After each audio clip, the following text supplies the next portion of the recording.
നമസ്കാരം. ഷാർജയിൽ പിഞ്ചു കുഞ്ഞിനെ കൊലപ്പെടുത്തി തൂങ്ങി മരിച്ച കൊല്ലം സ്വദേശി വിപഞ്ചിക ആത്മഹത്യ ചെയ്ത സംഭവത്തിന്റെ നടുക്കത്തിലാണ് പ്രവാസ ലോകവും ബന്ധുക്കളും. പണത്തോട് ആർത്തിമൂത്ത ഭർത്താവിന്റെ വീട്ടുകാർ തന്നെ മരണത്തിലേക്ക് തള്ളിവിട്ടു എന്ന ആരോപണമാണ് വിപഞ്ചിക ഉയർത്തിയത്. കുടുംബ പ്രശ്നങ്ങളെ തുടർന്ന് ഭർത്താവുമായി പിണങ്ങിയിട്ട് ഒരു വർഷത്തിലേറെയായി വിപഞ്ചിക യുഎഇയിലുള്ള ബന്ധുവിന് അടുത്തിടെ അയച്ച ശബ്ദ സന്ദേശത്തിൽ ഇക്കാര്യങ്ങൾ വ്യക്തമാക്കിയിരുന്നു. ഒരു വർഷമായി താനും നിതീഷും അകൽച്ചയിലാണ് എന്നും മകൾ വൈഭവി പിറന്നതിൽ പിന്നെ ഇതൊട്ടും ഇല്ലാണ്ടായെന്നും യുവതി പറയുന്നു. ഇങ്ങനെ കടുത്ത മാനസിക സമ്മർദ്ദത്തിലായിരുന്നു യുവതി എന്നാണ് പുറത്തുവരുന്ന സൂചനകൾ. ജീവിതത്തിലെ സമ്മർദ്ദമെല്ലാം താനാണ് അനുഭവിക്കുന്നത്. വീട്ടുകാര്യങ്ങൾ നോക്കേണ്ടതും കുഞ്ഞിനെ നോക്കേണ്ടതുമെല്ലാം താൻ തന്നെയാണ്. തൻ്റെ കുഞ്ഞ് പട്ടിക്കുഞ്ഞിനെ പോലെ വീട്ടിൽ കിടക്കുന്നു. നിതീഷിന് അയാളുടെ കാര്യം മാത്രം നോക്കി നടന്നാൽ മതി. ഒരു വർഷത്തിനിടയ്ക്ക് അയാൾ കൊച്ചിനെ 4-5 തവണ മാത്രമേ വെളിയിൽ കൊണ്ടുപോയിട്ടുള്ളൂ. അതും നാട്ടുകാരെ ബോധിപ്പിക്കാൻ അമ്പലത്തിലോ മറ്റോ ഒന്ന് കൊണ്ടുപോകും. എന്നാൽ അയാളുടെ സഹോദരിയോടും അവരുടെ കുട്ടിയോടും ഒപ്പം എപ്പോഴും യാത്ര ചെയ്തും മറ്റും സന്തോഷത്തോടെ കഴിയുന്നു. അയാളുടെ വായിൽ നിന്ന് വരുന്ന വാക്കുകൾ മറ്റുള്ളവരോട് പറയാൻ പറ്റാത്ത വിധം മോശമാണ്. അതുകൊണ്ട് തന്നെ ഇവിടെ പറയുന്നില്ല. താനും മോളും ഇവിടെ ഉരുകി കഴിയുകയാണെന്നും യുവതി പറയുകയാണ്.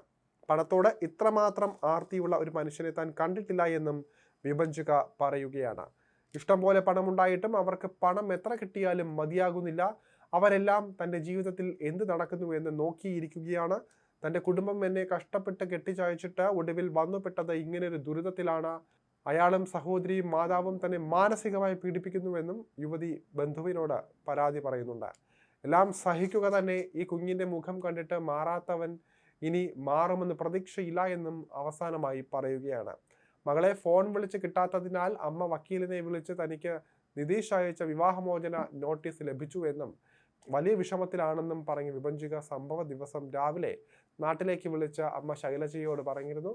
അവർ വിഭഞ്ചികയെ സമാധാനിപ്പിച്ച ശേഷം കുടുംബ സുഹൃത്തായ കൊല്ലത്തെ അഭിഭാഷകനെ വിളിച്ച് കാര്യം പറയുകയും മകളെ വിളിച്ച് സമാധാനിപ്പിക്കാനും ആവശ്യപ്പെടുകയായിരുന്നു. ഇതേ തുടർന്ന് അഭിഭാഷകൻ വിഭഞ്ചികയെ ഫോൺ വിളിച്ച് വിഷമിക്കേണ്ട എന്നും പോംവഴി ഉണ്ട് എന്നും അറിയിച്ച ശേഷം കൂടുതൽ കാര്യങ്ങൾ രാത്രി സംസാരിക്കാമെന്ന് പറഞ്ഞിരുന്നു. എന്നാൽ രാത്രി വിശദമായി സംസാരിക്കുന്നതിന് മുൻപേ വിഭഞ്ചിക കടും കൈ ചെയ്യുകയായിരുന്നു. വിഭഞ്ചികയെയും 1.5 വയസ്സുകാരിയായ മകളെയും ചൊവ്വാഴ്ചയാണ് ഷാർജ അൽ നഹദിയിലെ ഫ്ളാറ്റിൽ തൂങ്ങി മരിച്ച നിലയിൽ കണ്ടെത്തിയത്. കൊല്ലം കൊട്ടാരക്കര ചന്ദനത്തോപ്പ രജിത ഭവനിൽ പരേതനായ മണിയൻ ശൈലജ ദമ്പതികളുടെ മകളാണ് വിഭഞ്ചിക. മകൾ വൈഭവിക്ക് 1.5 വയസ്സ് മാത്രമേ ആകുന്നുള്ളൂ. കുടുംബ പ്രശ്നം കാരണം മകളുടെ കഴുത്തിൽ കയറിട്ട് തൂക്കിയ ശേഷം മറ്റേ അറ്റത്ത് വിഭഞ്ചികയും തൂങ്ങുകയായിരുന്നു.